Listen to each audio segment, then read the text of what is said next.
Okay. So anyway, I just had an experience. I'm not going to talk about any company in general because I don't want to defame anybody and be sued for defamation. So, but I do want to talk about an experience I just had. So, I think about maybe 10 days, or I don't know, a few weeks ago, within a few weeks, I signed up for this private health insurance. Okay, now it was an impulse thing. Like one day I was just sitting, okay, fine, I'll do this, and I should really stop myself doing this because I tend to do things impulsively. So, anyway, so I signed up for this private health insurance, and the premium I chose was like $228.70 per month. I wanted to get it because I wanted to get I want to get root canal therapy and also like braces because I'm very self-conscious about my teeth. So I thought, hey, if I do this, I might be able to, get it done through private health insurance. And also, I had like a couple of endoscopies and done, so I chose a hospital cover as well. Anyway, the point is, I was talking to my mom, and my mom saying, hey, don't take it. It's useless.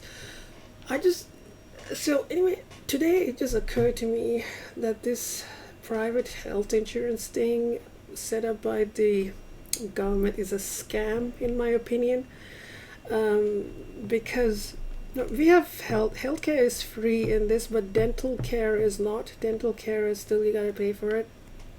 It's also for optical care as well. I think optic, eye care, like. The only thing which is on the public health you can get is like tooth extractions, which are like, fuck, I don't want to lose my teeth.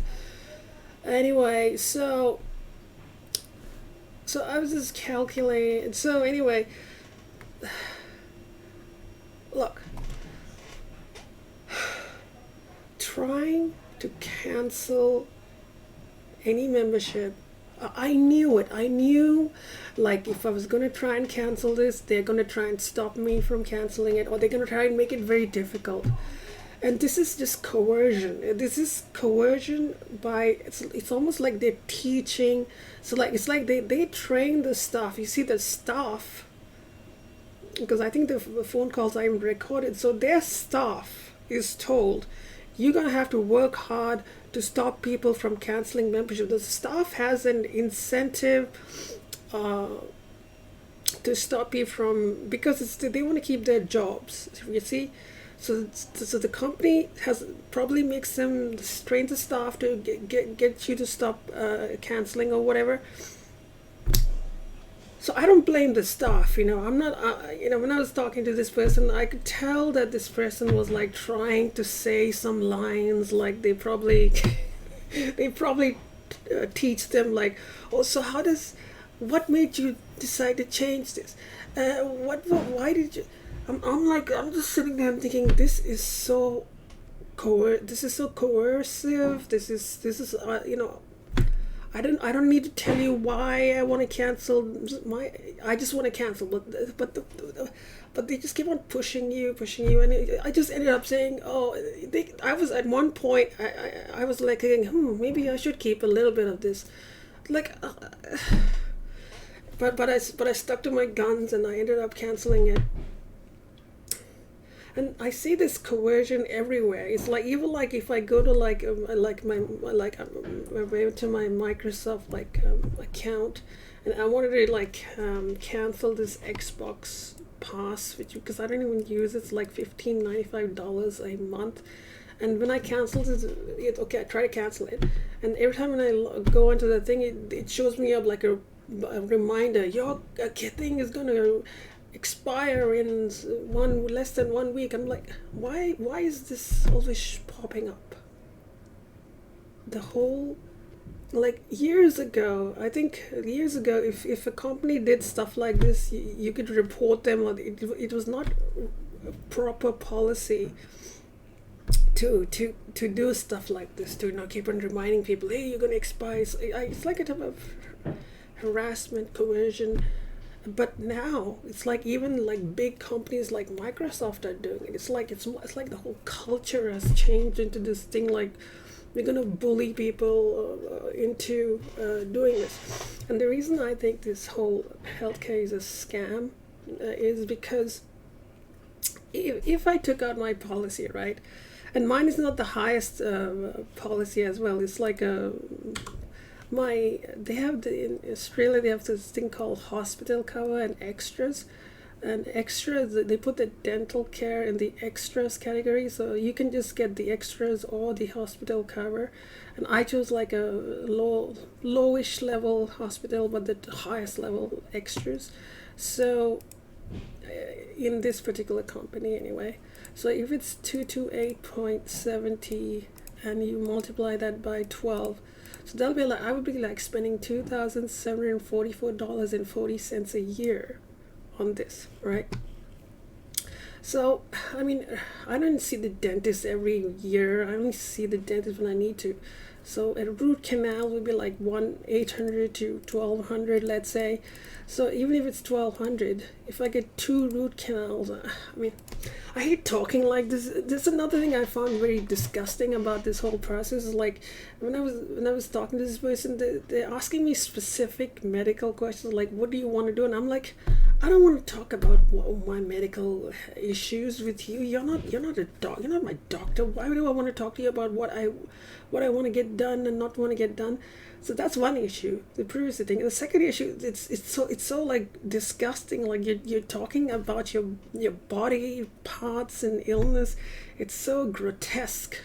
It's so grotesque in itself. And when you go to the policies, and you read them, they got all these different treatments. It's just so disgusting. The whole process is disgusting.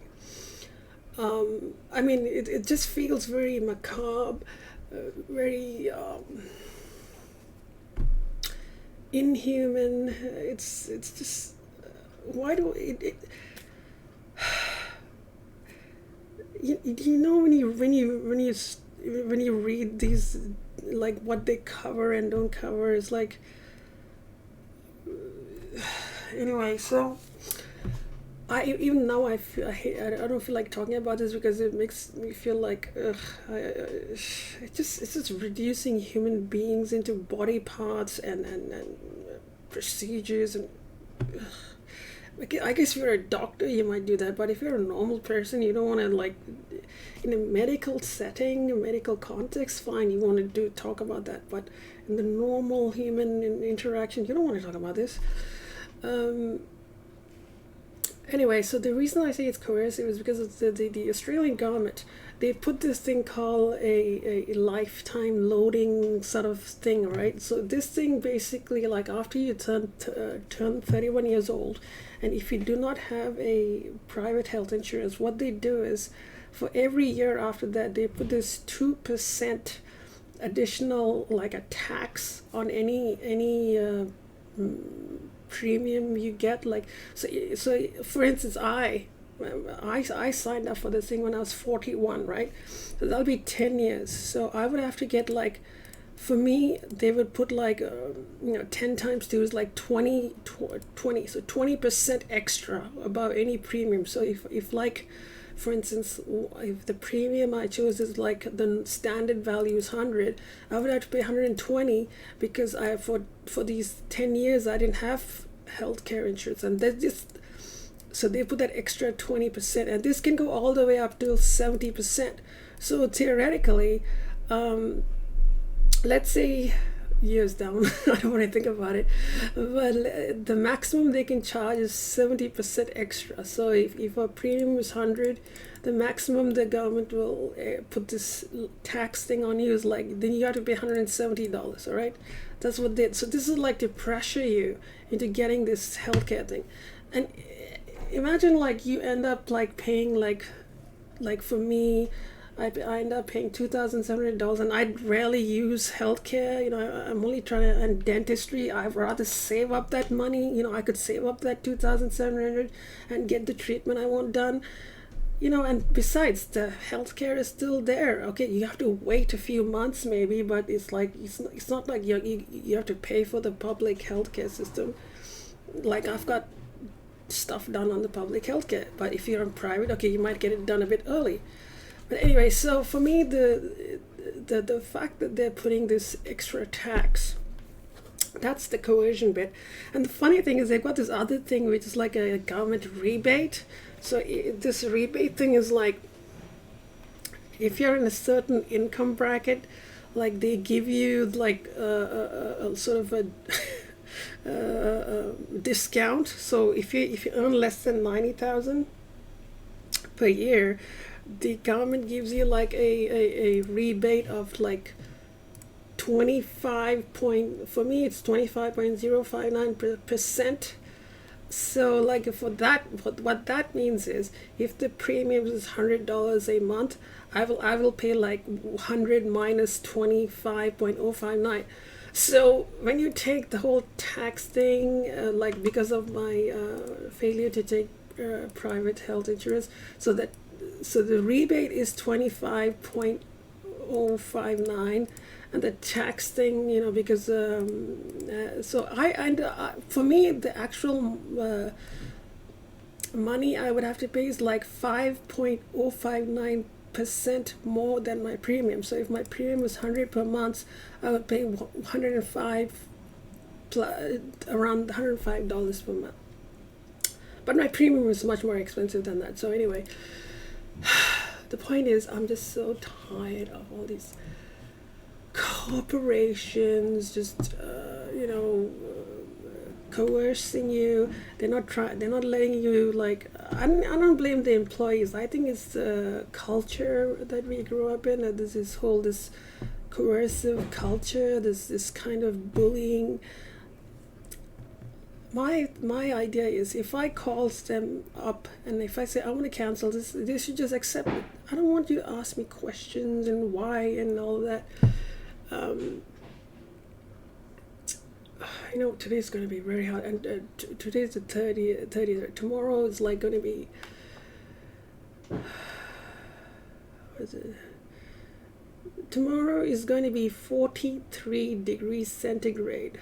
All right, that's going to be it's going to be so stinking hot. Anyway, so I just wanted to rant about that. That whole I mean, even normal websites, like, what the fuck? It's like, so I'm trying to save up some money, so I canceled that. Thank you, I canceled it. Oh, thank you for helping me cancel it. Thank you for helping me. I did cancel it. Where is it? I canceled it. Anyway, hopefully they'll send me. I hope. I'm pretty sure I cancel. I just talked to them right now. That's another thing. Like, when I was going to the website and I couldn't find like a way to cancel it online. This is another thing, right? You can sign up for the thing completely online. You don't have to talk to anyone. All right, but if you want to cancel it, then you've got to call people and actually talk to them. There's no way to contact them to cancel it online. Like, there's no way for me to cancel this thing like through my account. No, but see how manipulative that is? They allow you to sign up for it online without talking to anyone. But if you want to cancel it, then you got to go through this kind of hoop of this human being who's going to try and stop you from canceling it. Sucks. Anyway, so that's my rant. I hate this coercive, bullying, harassing culture. It's everywhere. It's online. It's everywhere. It's all over the place. It really sucks. Finally got my light working. I set it up. I'm gonna relax now. Well, I'm seeing Poirot because I got several seasons of Poirot on iTunes, and yeah, I like it. It's nice to watch Poirot. Oh yeah, the 1920s. I want to get this. It's called a what's it called? It's a type of dress. It's called a flapper dress.